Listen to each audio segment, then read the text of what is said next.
Olá, queridos amados irmãos, a graça e a paz do nosso Senhor Jesus. Eu sou a missionária Alessandra Rocha, do canal A Verdade que Fortalece. Este canal que foi criado para estudarmos a Bíblia Sagrada, verso a verso, o texto em seu contexto, com a finalidade de alcançarmos o maior entendimento da vontade de Deus para as nossas vidas e para que possamos edificar e fortalecer a nossa fé. Estamos na nossa 46ª aula da Epístola aos Hebreus, que nós a intitulamos de A Glória da Nova Aliança em Cristo, Fé, Perseverança e Santidade da Igreja. Estamos na unidade 8, Admoestações e Exortações Finais. E o assunto de hoje da nossa última aula, o encerramento da carta, é a saudação e o voto de graça, que está em Hebreus, no capítulo 13, do versículo 23 ao versículo 25. Com a bênção, a Epístola aos Hebreus poderia ter terminado, mas o escritor acrescenta alguns pós-créditos pessoais, que deve-se admitir, estão bem parecidos com a forma e o espírito que Paulo emprega na despedida de suas cartas. Assim, o autor conclui a sua maiúscula epístola, trazendo algumas informações, traçando alguns planos, fazendo algumas saudações e invocando a bênção de Deus sobre a igreja. Faremos também hoje uma reflexão sobre a mensagem da carta aos Hebreus acerca de Cristo. Assim, em nossa aula hoje, vamos tratar das informações e planos do autor, da saudação e bênção final da epístola e também das considerações sobre a mensagem da carta acerca do cristocentrismo evidenciado. Mas antes de começarmos a nossa aula, não posso deixar de dar os meus recados. Lembrar aos irmãos que na descrição desse vídeo vocês encontram a bibliografia, que é a lista dos autores e teólogos que nós consultamos para realizar as nossas aulas. E também informar a todos que vocês podem encontrar de forma rápida todas as aulas no YouTube. Vocês entram no YouTube e digitem hashtag AVF Alessandra Rocha, tudo junto, entre aspas e em letra minúscula, e vocês encontrarão a lista de todas as aulas disponíveis do canal. E ainda quero pedir aos irmãos que orem por esta obra, participem das nossas aulas deixando seus comentários, suas dúvidas e sugestões e divulguem também o nosso canal, para que juntos nós possamos evangelizar, transformar e fortalecer vidas com o estudo da Palavra de Deus. Vamos orar? Vamos colocar o nosso coração diante do Senhor antes de iniciar a nossa aula? Senhor Deus, maravilhoso e gracioso Pai, diante das Tuas faces, nós nos apresentamos agradecendo pela perseverança que o Senhor nos concedeu para estudar essa epístola. Nossa última aula reserva algumas reflexões a respeito das verdades que nós estudamos, que deve estar marcada, gravada em nossos corações, para fortalecer a nossa fé nessas verdades. Nos ajuda a compreender a mensagem de hoje e a vivificarmos a nossa vida espiritual em Sua Palavra. Essa vida precisa ser purificada e edificada através da Sua Palavra. Senhor, nós te pedimos, nós te agradecemos e nós te louvamos em nome de Jesus. Amém.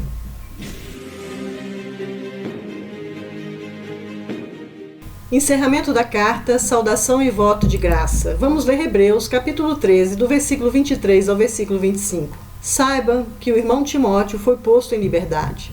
Se ele vier logo, irei vê-los na companhia dele. Saúdem todos os seus líderes, bem como todos os santos. Os da Itália mandam saudações.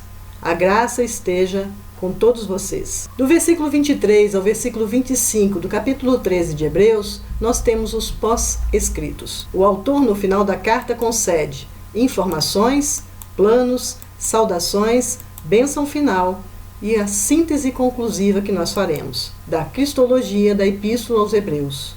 Nós vamos comentar cada ponto destacado na leitura dos versículos de hoje. Esta seção final, que tem forma de um pós-escrito, tem sido considerada por alguns estudiosos a obra do apóstolo Paulo, que foi erroneamente ligada a uma carta anônima. Mas a teoria tem pouco para recomendá-la.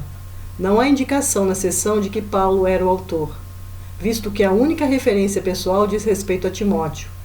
O escritor era claramente um conhecido de Paulo, mas qualquer um daqueles que tinham estado associado com Timóteo seria um candidato apropriado à autoria dessa epístola. Nós não temos informações sobre a prisão de Timóteo.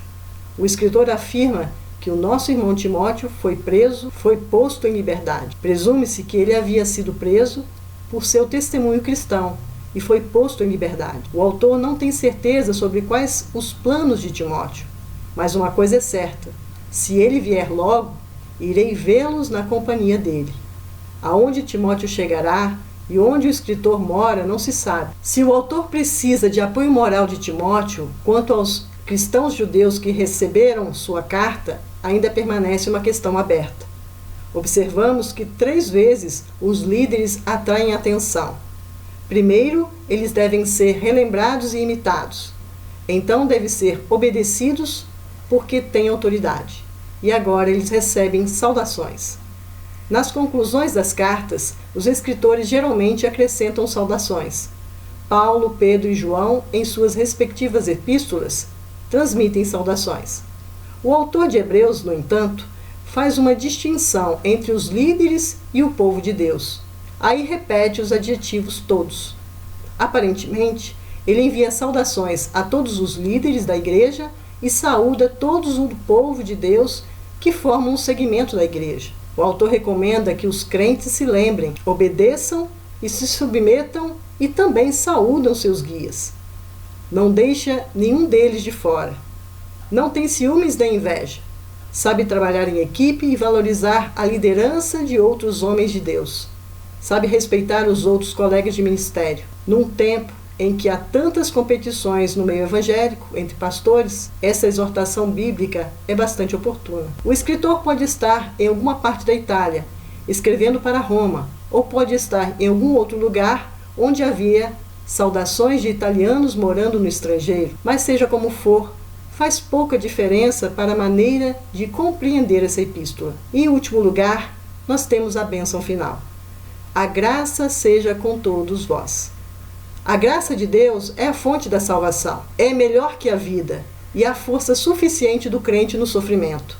Tendo a graça, a maravilhosa graça, cuja profundidade o homem não consegue sondar e cujas alturas o homem não consegue atingir, a igreja triunfa sobre as aflições e vive na fé, sem olhar para trás. Pois a graça é essa obra imerecida, interna, espiritualmente transformadora e pessoalmente fortalecedora. A graça é a fonte das águas vivas que flui através do deserto. É o poder que nos capacita, não obstante das adversidades, a alcançar a terra prometida, o lugar do nosso descanso, a Jerusalém celestial. Assim, queridos, encerramos a análise dos versículos deste último capítulo da Epístola aos Hebreus. Mas antes de passarmos para as considerações finais, quero reiterar a mensagem da carta aos Hebreus acerca de Cristo. O sumo sacerdócio de Cristo detém importância singular. O ministério da pessoa de Cristo não é desdobrado dessa maneira e com a eloquência em nenhuma outra passagem do Novo Testamento. Contudo, não devemos ignorar que também no caso de Hebreus, enquanto a palavra de exortação, toda a mensagem de Cristo está em jogo. Jesus Cristo está no centro da pregação apostólica. Em decorrência, no começo da carta, encontramos afirmações extraordinárias condensadas em Cristo. Cada palavra precisa ser comentada especificamente na sua riqueza teológica. A carta termina com um trecho cristológico no qual a obra redentora do sumo sacerdote celestial é brevemente resumida. Podemos constatar que o escritor apostólico transmite o testemunho de Cristo a seus leitores numa perspectiva extraordinariamente ampla. Jesus Cristo é o mediador da criação. Ele estava no início de toda a história, e ele também é o herdeiro de todo o universo, o consumador dos mundos, e cuja mão e o poder desdobrará toda a história. No passado, ele já falou em Israel, antes da sua existência terrena, através do seu Espírito Santo. No futuro, ele retornará como o mesmo Senhor, a fim de acolher a sua igreja que o espera na glória. Um pensamento básico que sustenta todas as afirmações do autor é que Jesus Cristo é Filho de Deus. Ele era o Filho desde toda a eternidade. Ao mesmo tempo, Jesus é ser humano. Do contrário, ele não poderia ser mediador e sumo sacerdote. Como enviado e ungido de Deus, apóstolo e Cristo, ele nos traz a palavra e a clemência de Deus. Como nosso sumo sacerdote, ele ofereceu-se pessoalmente a Deus como oferenda, efetuando desta maneira a nossa salvação, que possui um valor de vigência eterna. Porque Jesus é Filho de Deus, Seu sacrifício tem valor para extinguir os pecados. Através de seu sangue, ele firmou nossa aliança, a nova aliança. Através de seu sangue, ele firmou uma nova aliança. Jesus é o mediador que está continuamente diante do trono de Deus, vivo para intervir eficazmente em nosso favor. Depois de sua morte na cruz, Cristo foi aperfeiçoado pela ressurreição e ascensão. Tornou-se precursor, o líder consumador da sua igreja. Como Senhor vivo, ele nos chama para fora deste mundo. Ele nos congrega com todos os fiéis, formando o povo de Deus migrante da nova aliança, colocando-nos no caminho que acaba diante do trono de Deus, onde está a nossa verdadeira pátria. Através desse último comentário, encerramos o nosso estudo de hoje, mas ainda faremos algumas considerações finais. Faremos aqui o resumo da epístola, o cristocentrismo. Para o autor de Hebreus, Cristo é o sujeito, o alvo e o centro da revelação, da criação, da redenção e da providência, além do autor e consumador da fé. Primeiro, ele fala da imensurável dimensão de Cristo, superior aos anjos, a Abraão, a Moisés e a todos os sumos sacerdotes da ordem arônica. Segundo, ele diz que Cristo é o centro das Escrituras. Cristo, pelo Antigo Testamento, gera o Novo, pois ele é o revelador de Deus. Não se compreende, portanto, a realidade revelada em Cristo sem ter clara compreensão de seus arquétipos bíblicos, símbolos, tipos, protótipos e imagens. Terceiro, em Cristo tudo se consuma. Tudo que era imagem e sombra do Messias prometido teve o seu valor, objetivo e tempo. Cumprida, porém, a promessa, o que era figura antecipadora cessou definitivamente, permanecendo a lei, o que é de caráter permanente, mais aprofundada e ampliada pelo Filho de Deus. Quarto, Cristo e a nova aliança. A antiga aliança depende de seres humanos frágeis, não cumpriu o que a ela foi destinado cumprir. O Verbo encarnado, Deus conosco, cumpriu cabalmente todos os pressupostos cerimoniais, rituais e legais, implantando uma nova e definitiva aliança, cujo sinal está no céu, no Santo dos Santos, o tabernáculo eterno, onde Cristo ministra como sumo sacerdote. Quinto, Cristo, sumo sacerdote. Cristo é o sumo sacerdote perfeito e eterno, intercessor e mediador de seu povo, sendo ao mesmo tempo sacerdote e vítima. O tema sacerdócio de Cristo é recorrente na carta aos Hebreus. Sexto, o apelo à fidelidade. O autor finalmente apela à obediência e à fidelidade aos primados da nova aliança e a Cristo, pois retornar à antiga aliança ou tentar ministrar a antiga ordem com a nova não somente representa retrocesso, mas o ato de incompreensão e até de indisciplina e rebeldia. Portanto, os servos de Cristo deviam tomar todos os cuidados e precauções possíveis para não cair, como caíram os rebelados hebreus no deserto. Assim, queridos, encerramos a nossa aula de hoje. Vamos orar? Pai gracioso e generoso, bendizemos pelo término dos estudos dessa epístola tão significativa no tocante ao conhecimento do nosso Senhor Jesus Cristo. Obrigada por mais uma vez, pela perseverança e pela capacitação e graça maravilhosa derramada sobre as nossas vidas através do conhecimento revelado a nós pelas Escrituras Sagradas.